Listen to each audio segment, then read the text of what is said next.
The soft beep from the Deep Space Monitoring Station was easy to miss. It happened at 3:17 a.m. Earth Standard Time, when most of the night shift at Earth's Unified Space Command was fighting to stay awake. But Samantha Wright wasn't most people. The lieutenant commander's eyes snapped to the signal monitor before the second beep even sounded. "We have something," she said, her voice cutting through the quiet hum of the command center. "Unknown signal pattern, definitely not one of ours." Greg Peterson, the communications officer on duty, straightened in his chair. "Source?" "Far beyond our usual range," Samantha replied, her fingers dancing across the screen. "Coming from." "That can't be right." She double-checked the readings. "It's coming from the Theta Reticuli sector. That's over 30 light-years away." Peterson moved to her station, coffee forgotten. "That's impossible. We don't have listening posts out that far." "We don't," Samantha agreed, "but we're still receiving it." She adjusted some settings, and a strange pattern of sounds filled the room. It wasn't random noise. It had structure, rhythm, intent. "Is that?" Peterson started. "Yes," Samantha said quietly. "I think it is. Get Admiral Martinez, now." 4 hours later, the main briefing room of Space Command Headquarters was filled with Earth's top military and scientific minds. Admiral George Martinez stood at the front, his normally calm face showing rare concern. "Ladies and gentlemen, at 0317 this morning, we received what we believe to be a signal of extraterrestrial origin," he announced. The room, already quiet, seemed to hold its breath. "Dr. Blackwood, please share your findings." Alan Blackwood, the lead xenobiologist for Space Command, stood up. He was tall and thin with kind eyes that had seen too little sleep in the past few hours. "The signal contains mathematical sequences that could not occur naturally," he explained in his soft voice. "More importantly, our computers have started to decode what appears to be a language pattern. It's a distress call." The room erupted in whispers and exclamations. Martinez raised his hand for silence. "We believe the signal is coming from a species calling themselves the Oridani," Blackwood continued. "They are under attack by another group called the Kadivari. The message indicates their home system faces complete destruction if help doesn't arrive." Samantha felt a chill run down her spine. Humanity had wondered about alien life for centuries, and their first contact was a cry for help from one species being attacked by another. "How do we know this isn't a trap?" asked General Lee from the corner of the room. "Or some kind of test?" "We don't," Martinez admitted. "But the signal has been verified as coming from deep space. This isn't a hoax from Earth." "The question remains," said Defense Secretary Clark. "Do we respond? And if so, how? We've barely reached Mars with manned missions. We can't get to a star system 30 light-years away." This was when Samantha decided to speak up. "Actually, ma'am, we might be able to." All eyes turned to her. "Project Horizon?" "The experimental FTL drive." Martinez's eyes narrowed. "That's still in testing, Commander, right?" "The simulations are." "Solid," Samantha insisted. "The Hughes Horizon was built for exactly this kind of mission-first contact, deep space exploration. We just didn't expect to need it so soon." "You're suggesting we send an untested ship to answer an alien distress call?" General Lee asked incredulously. "I'm suggesting we do what humans have always done," Samantha replied steadily. "Answer when someone calls for help." The debate lasted for hours. Scientists worried about contamination, both biological and cultural. Military leaders worried about Earth's defense if they sent their most advanced ship away. Politicians worried about the message it would send to Earth's still divided nations. But in the end, it came down to a simple truth that Admiral Martinez finally voiced. "If we ignore this call, we're saying that humanity's first act on the galactic stage is to turn our backs on those in need." 2 days later, Samantha stood in the launch bay of the orbital shipyard where the U.S. Horizon waited. The ship was beautiful, sleek, and silver, built with the best technology Earth had to offer. It was meant to be humanity's ambassador to the stars. Quite a sight, isn't she? Samantha turned to see Olivia Barnes approaching, the chief engineer's uniform crisp despite the long hours she'd been working. "Will she fly, Chief?" Samantha asked. Olivia smiled, her confidence evident. "She'd do more than fly, Commander. She'll take us further than any humans have gone before." She paused. "The real question is, are you ready to lead this mission?" Samantha looked back at the ship. "Do I have a choice?" "Martinez specifically requested you," Olivia said. "Said something about needing someone who thinks outside the box." That made Samantha smile slightly. Her unorthodox approaches had earned her both praise and criticism throughout her career. "Have you met the rest of the team?" "Dr. Blackwood, you know," Olivia replied, brilliant but cautious. "Daniel Ross is handling security, former Marine, tough as they come but level-headed. And Vincent Carter for communications. The man speaks 23 Earth languages and apparently has already started to decode more of the Oridani transmission." Samantha nodded, taking in the information. These people, this ship, they were about to make history. First contact. First interstellar mission. First response to an alien war they knew nothing about. All personnel report to Briefing Room 3. For final mission instructions, came the announcement over the speaker's dot as they walked toward the briefing room. Samantha's personal device beeped. It was a message from intelligence, marked urgent. She opened it, read quickly, and felt her heart rate increase. "What is it?" Olivia asked, noticing her expression. "New analysis of the Oridani signal," Samantha said quietly. "Intelligence thinks they're not telling us everything about this conflict. You think it could be a trap after all." Samantha put the device away. "I think 30 light years is a long way to go to find out we've been lied to." The briefing room was packed when they arrived. Admiral Martinez stood at the front, his face solemn.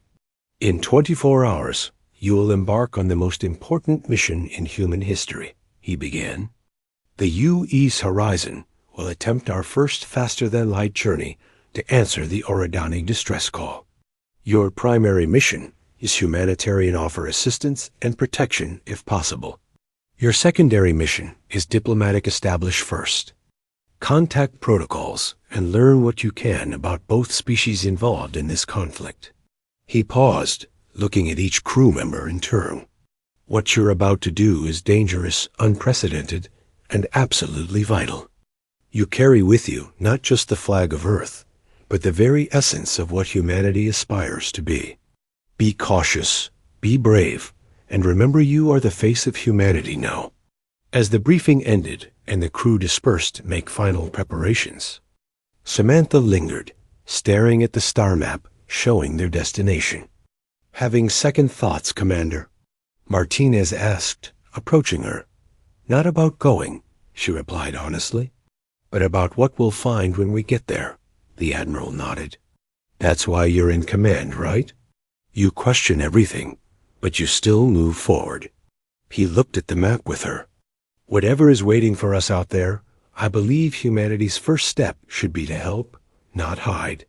20 hours later, the U.S. Horizon detached from Earth's orbital dock.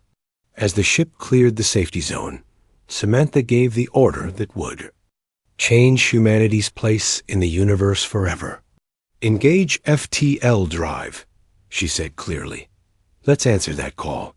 The stars stretched before them, and in a flash of light that defied the laws of physics as humans had understood them for centuries, the ship vanished from Earth's solar system, carrying humanity's best and bravest to a war among the stars. 3 weeks in FTL travel felt like both an eternity and an instant. The crew of the U.S. Horizon spent the time preparing, studying the Oridani distress signal, and wondering what awaited them. When they finally dropped out of FTL, the sight Before them silenced the entire bridge. A beautiful blue-green world hung in space, surrounded by the broken remains of what had once been orbital platforms and ships. The destruction was obvious, even from a distance. "My God," whispered Vincent Carter from the communications station. "It's a graveyard." Samantha Wright straightened in the captain's chair. "Scan for life signs on those debris fields? Any survivors?" "Negative." "Commander," said the sensor officer, "but there's significant life on the planet. And ... We're being hailed." Samantha nodded. On screen, the view screen flickered, and the humans saw their first alien. The being had opalescent skin that seemed to shimmer with blues and greens. It was tall and willowy, with 4 long, graceful arms. Its face was almost human-like, but with large, silver eyes that took up much of its face. "Greetings, Earth vessel," the alien said in perfect English, shocking everyone on the bridge. "I am Ambassador Krelta of the Oridani. Your arrival brings us hope in our darkest hour." Samantha stepped forward. "I'm Lieutenant Commander Samantha Wright of the United Earthship Horizon. We received your distress call and came to offer assistance." The alien's large eyes seemed to glisten with emotion. "You have our eternal gratitude.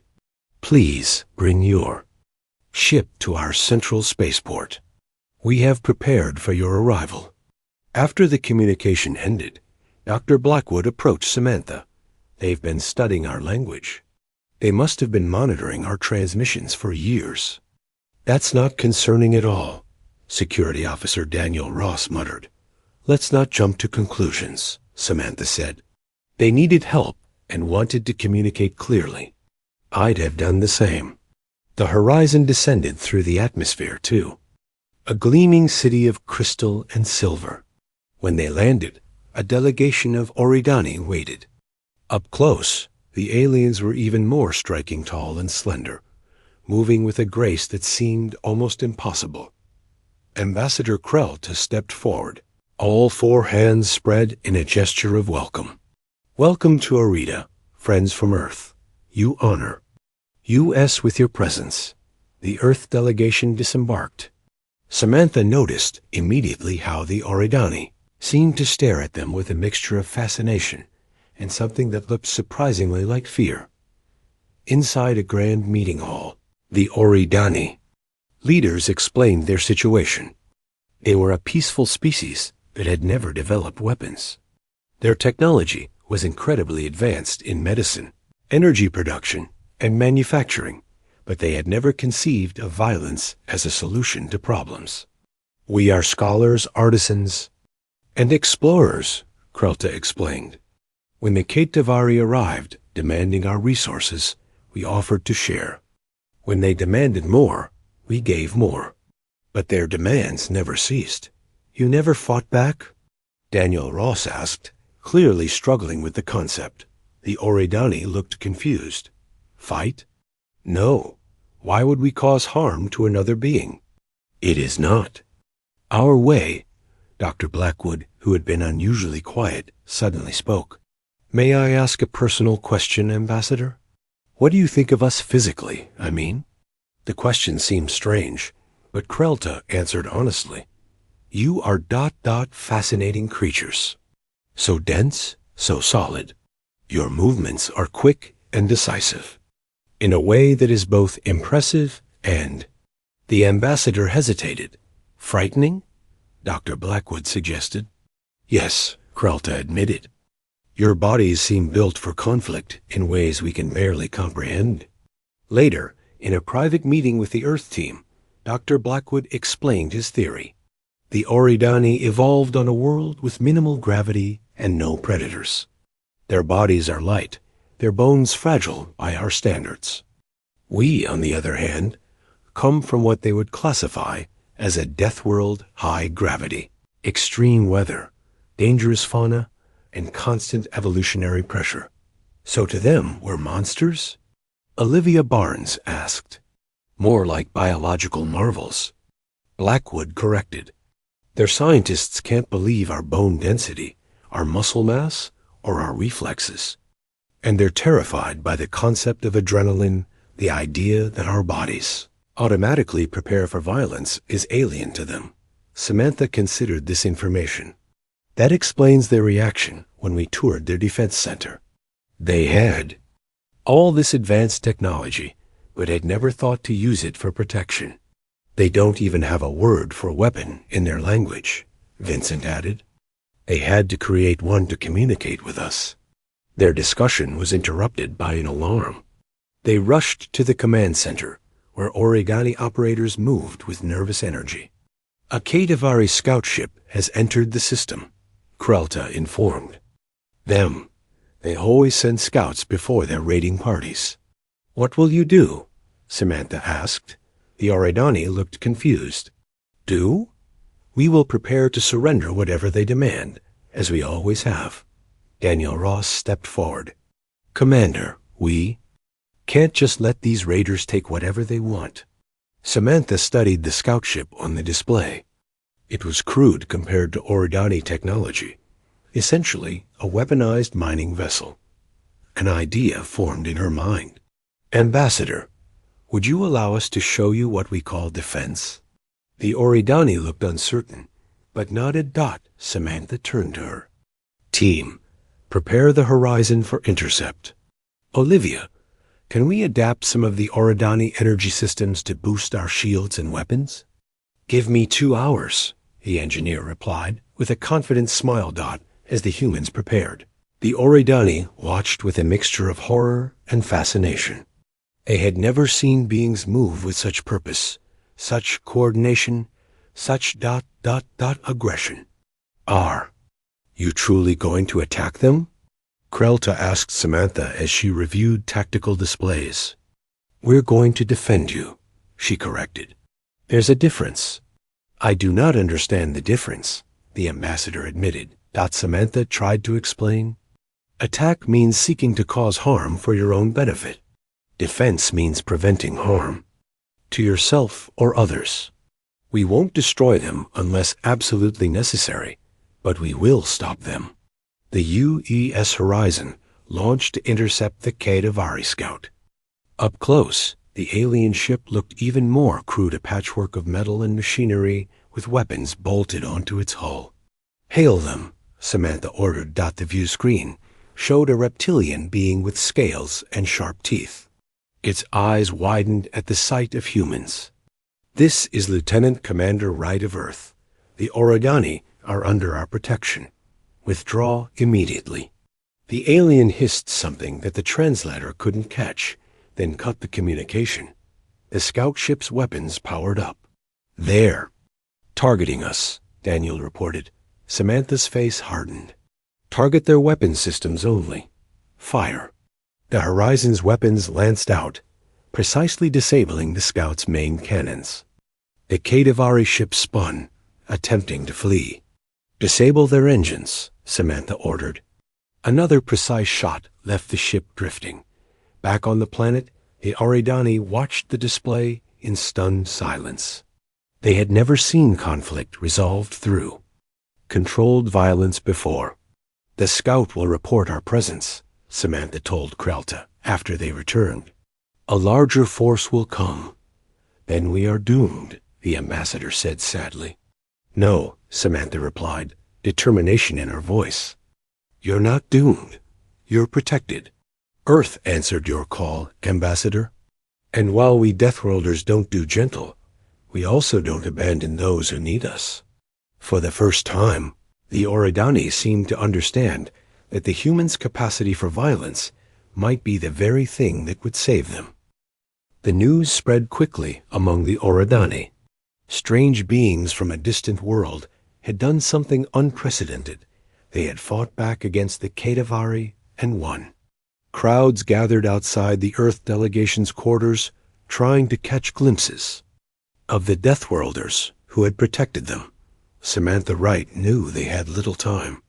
The disabled scout ship meant a larger Kadavari force would arrive within days. She called her team together in their makeshift command center. We need a plan, she said simply. The Horizon alone can't defend an entire planet against a fleet. Daniel, Ross crossed his arms. We could call for backup, but even at FTL speeds, no help from Earth would arrive in time.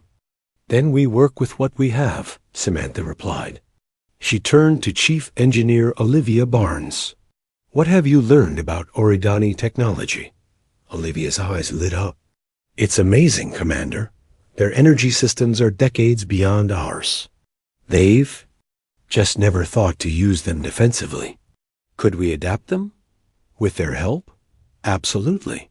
Dr. Blackwood frowned. There's a cultural problem, though. The Oridani are deeply committed to nonviolence. They're horrified by the idea of hurting others, even to save themselves. Samantha considered this. Then we need to find a solution that respects their values while still protecting them. She stood up. Let's split up. Olivia, work with their engineers on adapting their technology. Daniel, assess what physical resources we have to work with. Vincent, I need you to keep monitoring Kadavari communications. And Alan, I need you to help me understand the Oridani better. Over the next 2 days, the humans worked tirelessly. Olivia discovered that Oridani power systems could be modified to create energy shields far more powerful than anything on the Mator. Horizon. With reluctant help from Oridani engineers, she began constructing a planetary defense grid. Daniel found that while the Oridani had no weapons, they had plenty of mining equipment that could be repurposed.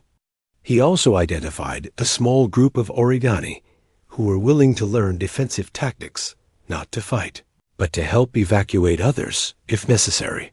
They're surprisingly good at it, he told Samantha during a break. Those forearms give them amazing balance and coordination. They just need to overcome their instinct to freeze when threatened.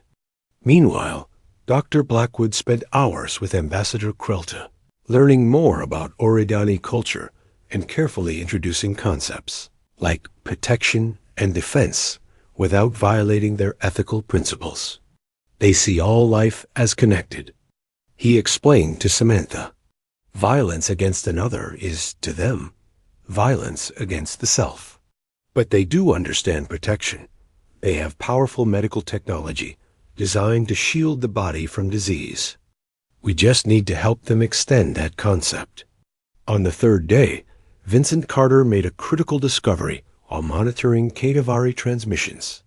Commander, you need to hear this, he said, calling the team together.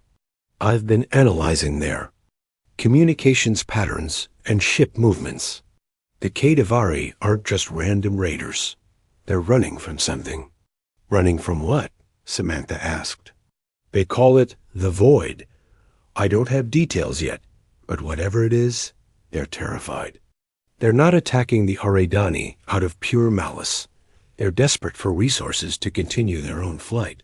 This information changed things. Samantha brought it to Ambassador Krelta, who listened with growing concern. If they are indeed fleeing from danger, perhaps we could help them without surrendering our world, the ambassador suggested. This is the approach we would prefer. We can try diplomacy, Samantha agreed, but we still need to be ready if they won't listen. Your people's survival comes first. Ambassador Krelda's 4 hands performed a complex gesture that Samantha had learned meant deep thought. I understand now what you call defense. It is not about causing harm, but about preventing it like our medical shields that protect against disease. Exactly, Samantha said, relieved at the breakthrough. Then we will help you build these defenses, Krelta decided. Not to hurt the Kadavari, but to protect ourselves and create a chance for understanding. With the Oridani now actively helping, progress accelerated. Olivia's team completed the planetary shield grid. Daniel's team positioned modified mining equipment as defensive emplacements around major population centers. Vincent continued to decode more Kadavari transmissions, building a translation matrix that would allow direct communication. On the 5th day, sensors detected the Kadavari fleet entering the System 30 warships, crude but powerful. In a central command center, Oridani operators worked alongside the humans, their initial fear now replaced with cautious trust. Ambassador Krelta stood beside Samantha as the fleet approached. "They will expect us to surrender, as we always have," the ambassador said quietly. "But this time will be different," Samantha replied. The lead Kitavari ship broadcast a demand for immediate surrender. Thanks to Vincent's work, they understood every word. "People of Orida," growled the reptilian commander, his scales glinting in the light of his bridge. "I am Drekoner of the Kitavari Warfleet.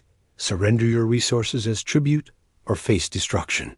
Samantha stepped forward. "This is Lieutenant Commander Wright of Earth. The Oridani are under our protection. We know you're running from something called the Void. Perhaps we can help each other instead of fighting." Drekoner's eyes widened in surprise, then narrowed with suspicion. "Earth? We know nothing of your world or people. Why do you interfere in matters that do not concern you?" "Because someone asked for our help," Samantha answered simply. "And on Earth, we don't ignore calls for help." The Kitavari commander laughed, a harsh sound like grinding stones. "Noble words from a species we know nothing about. But words will not save the Oridani or you. We need their resources to survive." "And they need their world to survive," Samantha countered. "There must be another way. Stand down your weapons and let's talk." "Talk? While the Void grows closer?" Drekoner shook his head. "We have no time for talk. Prepare to be boarded." The communication ended. The Kitavari ships moved into attack formation. "They're powering weapons," Daniel reported from the tactical station. Ambassador Krelta looked at Samantha with large, worried eyes. "What will happen now?" Samantha squared her shoulders. "Now we show them what happens when someone threatens. A world under human protection." She turned to the Oridani operators. "Activate the shield grid." Around the planet, the modified Oridani energy systems hummed to life, creating a shimmering barrier in the atmosphere. The first Kitavari shots dissipated against it harmlessly. "Shields holding at 98%, reported an Origani technician, wonder in her voice. "They're adjusting their attack pattern," Daniel noted, "trying to find a weak point." Samantha nodded. "Just as we expected. Olivia, initiate Phase 2. From hidden positions around the planet, the modified mining equipment activated, not as weapons, but as energy disruptors that targeted the Kitavari ship's power systems. "Remember," Samantha told the nervous Oridani operators, "we're not trying to destroy them. We just need to show them they can't take what they want by force anymore." As the battle began in earnest, the Oridani watched with a mixture of fear and hope. For the first time in their history, they were not surrendering. They were standing firm, and the Deathworlders from Earth were showing them how. The battle unfolded unlike anything the Oridani had ever seen.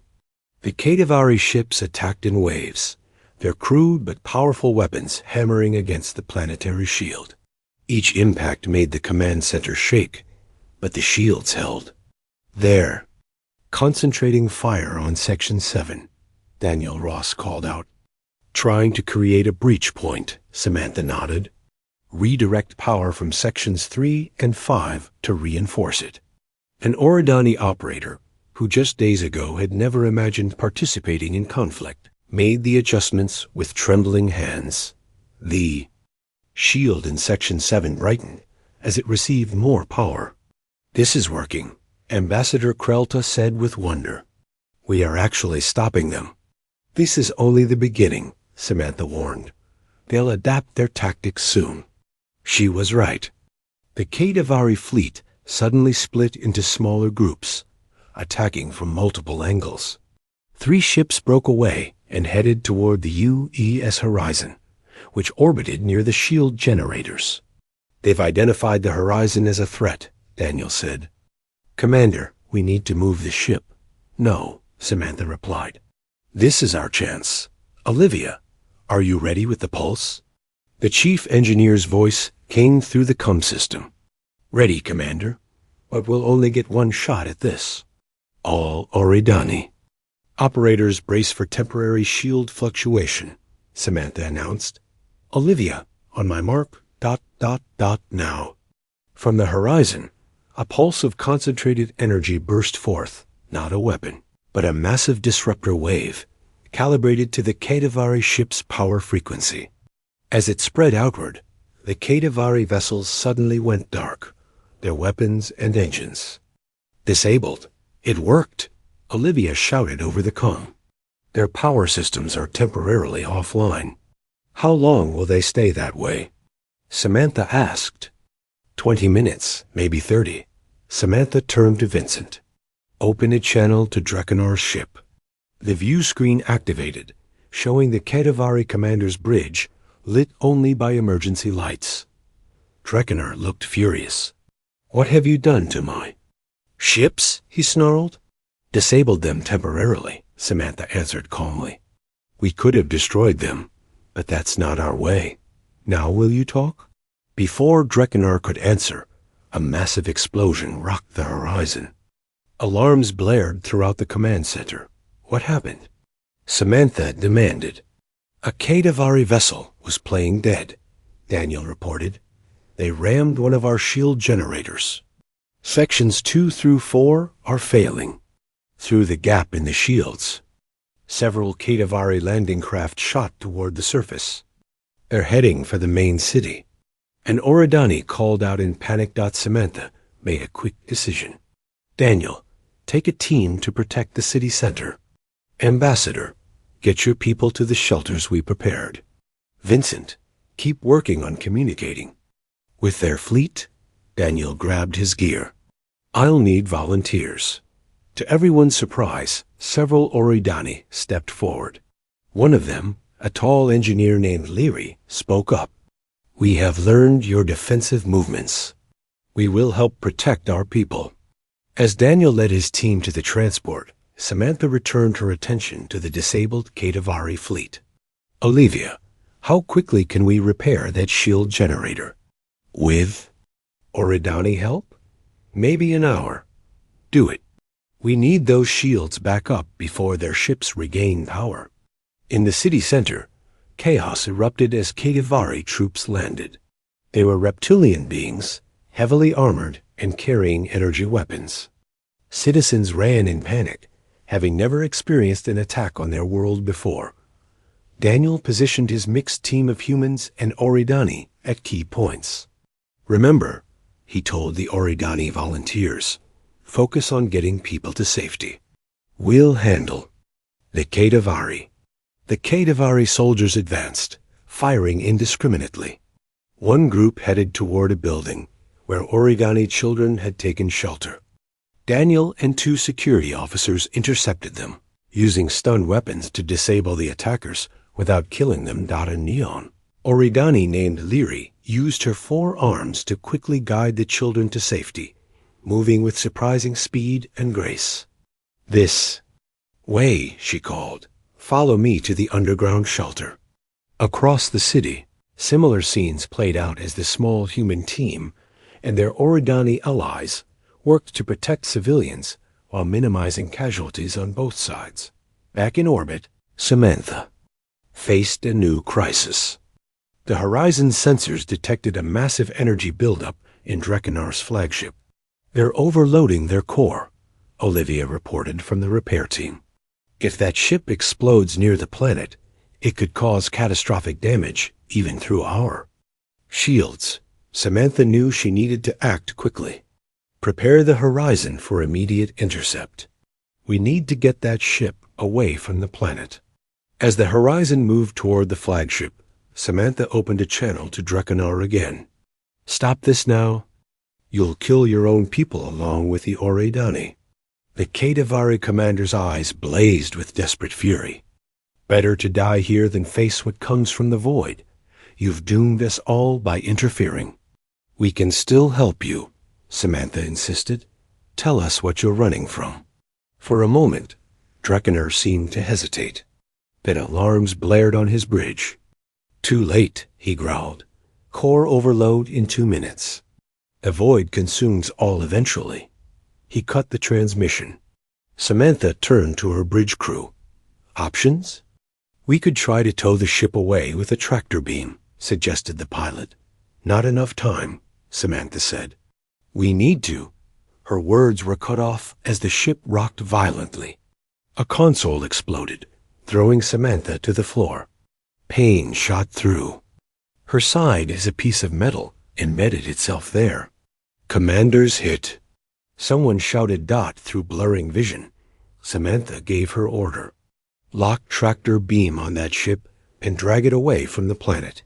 Maximum engine output. The Horizon's engines screamed as they pushed their limits, slowly pulling the Katavari flagship away from the Oridani world. The distance grew. 1,000 kilometers, 5,000, 10,000. Core overload imminent, reported the sensor officer.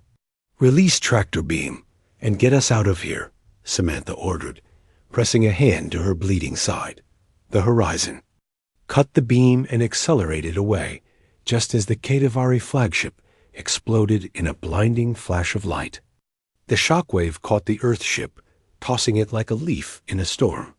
On the planet, the explosion appeared as a new star in the sky, briefly outshining the sun itself. In the command center, Ambassador Krelta watched with horror. The Earth. Ship ... Are they ... Vincent worked frantically at his console, trying to establish contact. Horizon, do you read? Horizon, come in. Seconds ticked by with no response. The Oridani in the command center stood in silence, four-fingered hands clasped in gestures of hope. Then, through static and interference, a weak signal came through. This is UE's Horizon. We're damaged but operational. The flagship has been neutralized. A cheer went up from both humans and Oridani. Ambassador Kreltaizi glistened with an emotion no Oridani had needed to name before. Relief born from fear. And Commander Wright? The ambassador asked. There was a pause before the response came. The commander is injured. We're returning to the surface and will need medical assistance. As the Horizon limped back toward the planet, the remaining Katavari ships, now leaderless and outmatched, began to retreat. On the surface, the landing parties found themselves surrounded and surrendered. For the first time in their history, the Oridani had faced violence and survived. And the Deathworlders, who had protected them, had shown that strength could be used not just to destroy, but to save. Samantha Wright woke in a room filled with soft blue light. She tried to sit up, but felt a sharp pain in her side. Looking down, she saw her torso wrapped in a shimmering material that seemed to pulse with gentle energy. Please remain still, said a melodic voice. An Oridani healer approached, her four hands moving in graceful patterns. Your injury was severe, but our healing field is repairing the damage. How long was I unconscious? Samantha asked, her voice raspy. 3 of your Earth days, replied the healer. Your body resisted our standard healing methods. You are remarkably durable. The door opened, and Dr. Blackwood entered with Ambassador Krelta. The ambassador's face brightened upon seeing Samantha awake. Commander Wright, we were concerned for you. What happened after I was injured? Samantha asked. The Katavari fleet. Defeated, Dr. Blackwood assured her.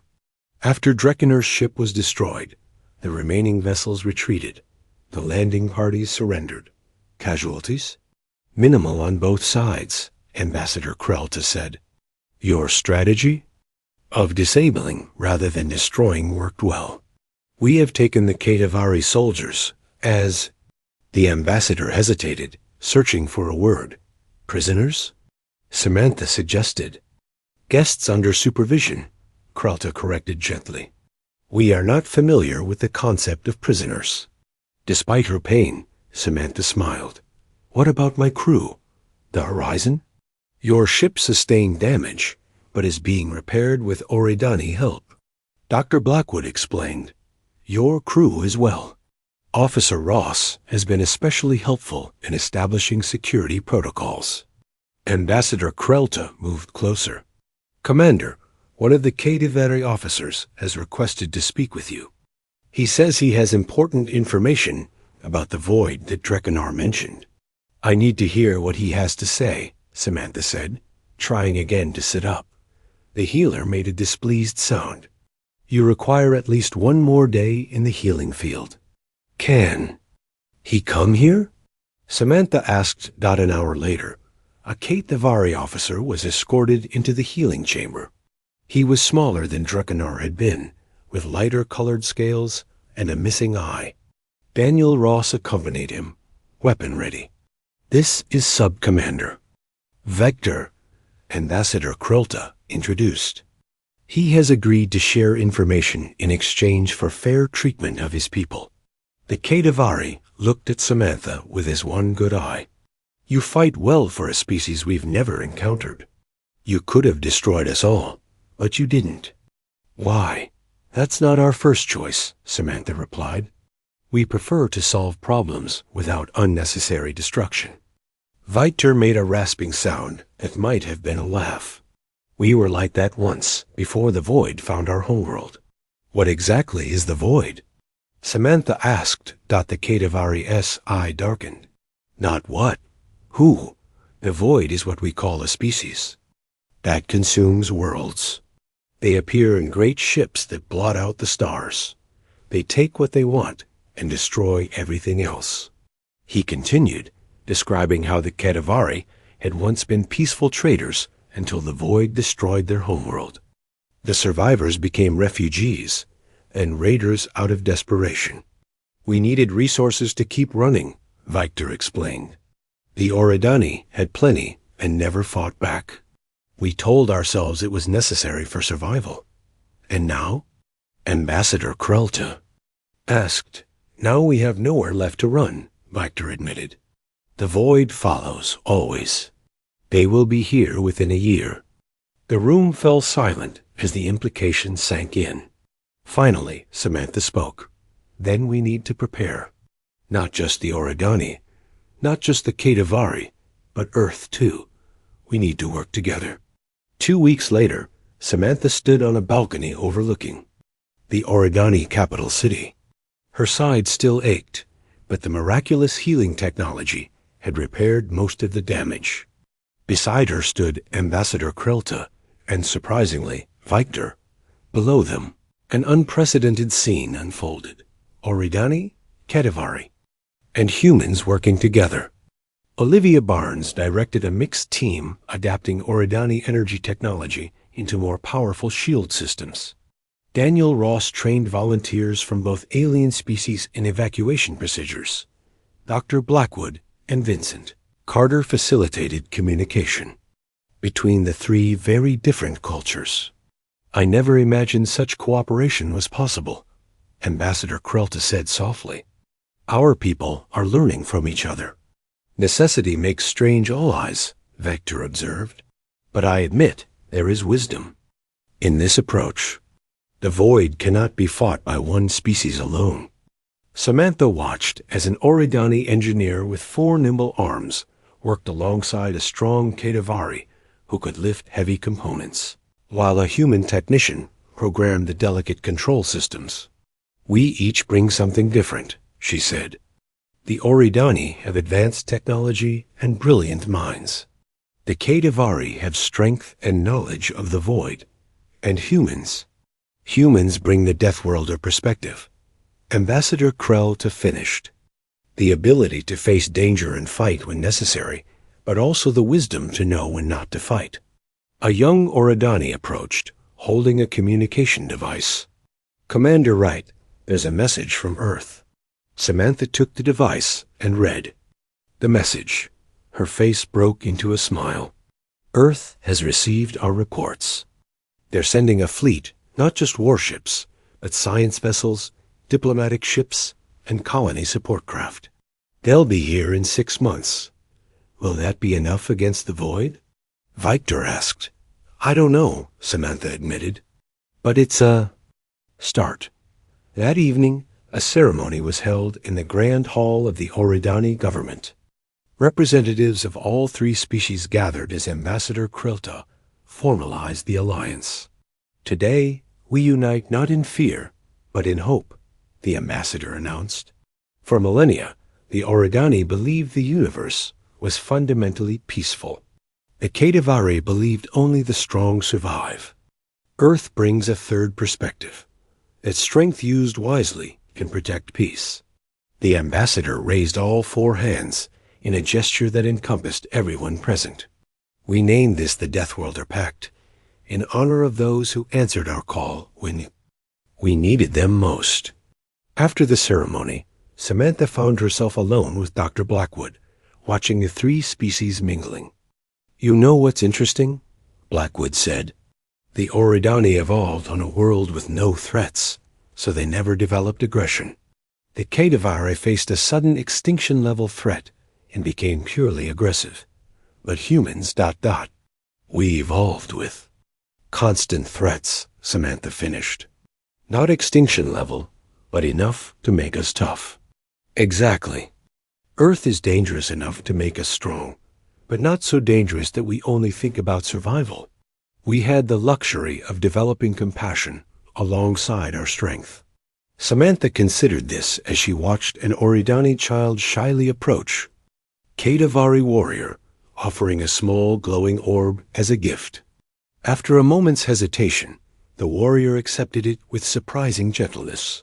"When we received that distress call," Samantha said, "we could have ignored it. It wasn't our fight. But we chose to help because that's what humanity does at its best. We protect." "And that's why the alliance might work," Blackwood replied. "The Oridani teach us vision. The Kadavari teach us resilience, and we teach them both how to defend, without losing themselves." As night fell over the Oridani world, three very different species continued their preparations. The void was coming, bringing a darkness that had consumed countless worlds. But this time, something new awaited it, a Deathworlder pact forged by those who had learned that the greatest strength comes not from aggression or pacifism alone, but from using power to protect. Earth had answered the SOS, and while Deathworlders didn't do gentle, they did do something even more important. They did right.